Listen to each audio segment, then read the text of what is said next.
How hard is it for people to jump in on comics?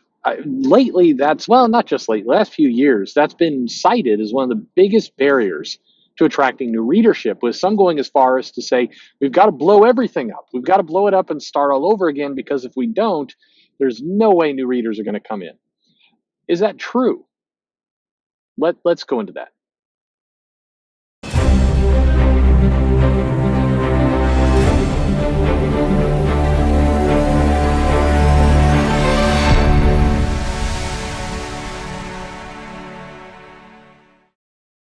Hey everybody, this is Perch, and it's been a while since I've done one of these videos in the car. So sorry, everybody. People are like, "Oh, I've gotten used to not crap audio, and then here's this again." It's weird. I don't know. There's a solution to this. I saw some guy the other day driving around, and he must have been on a conference call or something, and he had the full gamer headset on with a little microphone, and he's driving around in his car with this thing on. It's like that doesn't seem safe. I mean, maybe I don't know. He could live his own life, but I'm looking at that like he looks foolish and doesn't look particularly safe. But anyway, whatever. Hey, so how important is it for people to start at the beginning? Because there's been this thing that's been repeated a lot in recent years, and at this point, it feels like it's being taken as fact without the facts actually coming in. And that's that if you want to attract new readers, if you want new readers to come into comics, then you have to start them with the number one. You've got to throw away all continuity because it's just way too hard for them to figure out what's going on. And I find that I disagree. And I disagree from a number of different standpoints. One, as somebody who's sold comics, meaning actually seen customers, not just shipped comics to a shop that themselves, but actually seen customers, actually talked to customers, actually said, hey, what are you reading and when? Very few people started comics with a number one. The majority, and I'd go as far as say like 95% of all the people buying comics started, with the comic already in process. And if you think about it, of course that's true. Did all the comics start at number one in the 80s? No, of course not. Most comics were deep into their runs at that point, and yet a lot of new fans were attracted. And in fact, these new fans were often attracted to comics and to these runs in the middle with no help. And what I mean by that is the newsstand, people going to the grocery store or to the gas station, they didn't go to like the guy at the meat counter and go, hey, can you what do you recommend over here? I'm trying to get into X-Men, but there's this saber tooth guy. Is he like a Neanderthal? And like, what's the difference between a superhero and a mutant? I don't really understand. Like, I now, I'll say this as an aside. Having that conversation with your butcher would be pretty bad ass. I think that'd be cool, but in general, people were able to find their way into comics no problem. And then in 2000 ish time period, we had the Ultimate Universe, and that did a hard kind of new number one reboot, and it was successful.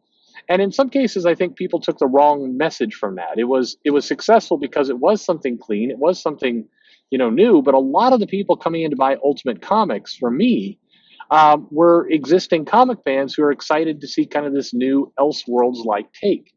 Most people, when the Ultimate Universe began, viewed it as Elseworlds. They viewed it as an alternate reality. They weren't brand new people coming into comics for the first time. Now, a little bit at the exception of that is Ultimate Spider-Man, where I think Marvel did do an effective job of getting the trades into other places outside of comic shops. And there, I think they did attract some people new. But really quickly, anyone who got kind of hooked and started reading this came to understand that, hey, they're not stupid. They know that Spider-Man has existed before, like 2002.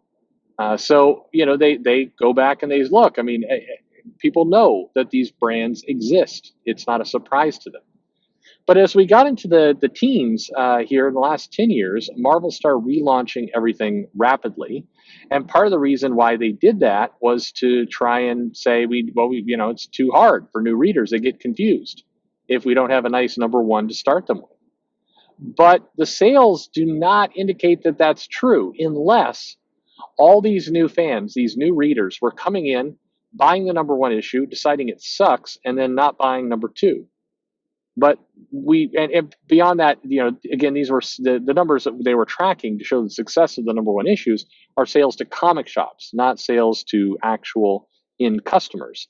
And if you talk to a lot of comic shops, they'll tell you that some of the biggest kind of back stock that they have, the stuff that is still available, are a lot of the number ones where they ordered big because they're trying to hook a number one, because the comic shops are also both kind of complicit and fooling themselves into thinking this is true as well. I have a friend who runs a shop, about 30 miles away or so, and he's like, "Yeah, I was ordered double on number ones because those new readers come in." And I said, "But do the new readers actually come in to the shop?" And he's like, "They will one day." Like, I mean, I remember I burst out laughing because we're on the phone. I'm like, "Oh, I'm sorry, I don't mean to be rude." But like, how long have you been running this strategy? Like, one day, one day they will come in, and then I'll have Mosaic, and I'll have She-Hulk, and I'll have all my number ones right here, ready for them. Just one day they'll be here. But if that's true, if new readers were coming in, which they're not, and buying up the number one issue, well, the massive sales drop for number two means you're not hooking them.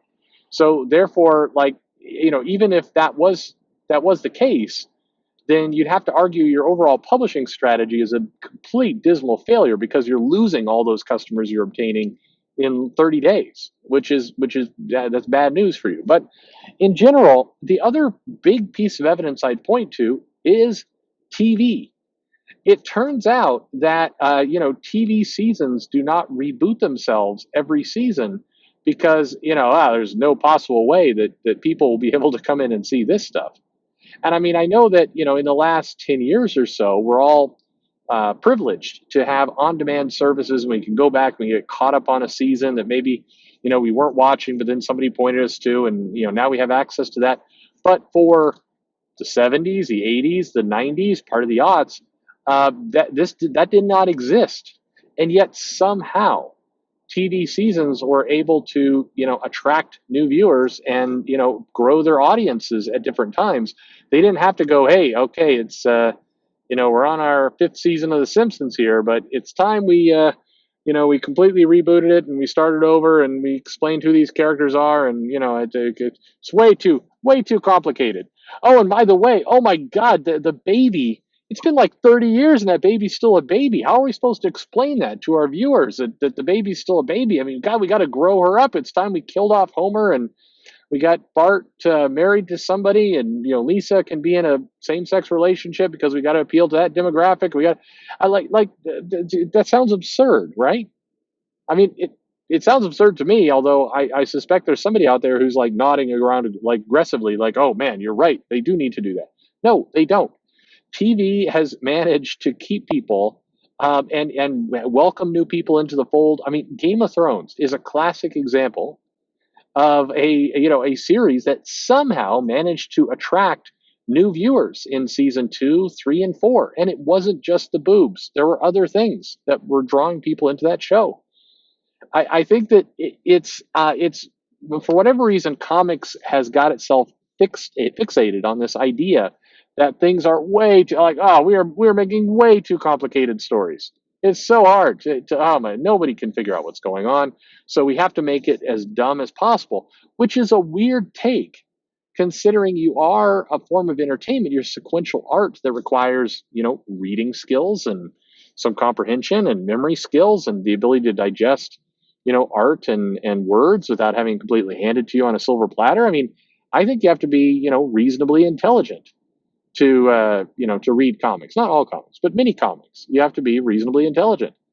And so I think that it's within the human capacity to figure these things out. In fact, my experience in a store is that you had a lot of customers who would become intrigued by the fact that there were hundreds of issues in the backlog for them to read. This was a plus. This was something that, got people excited. It was an advantage.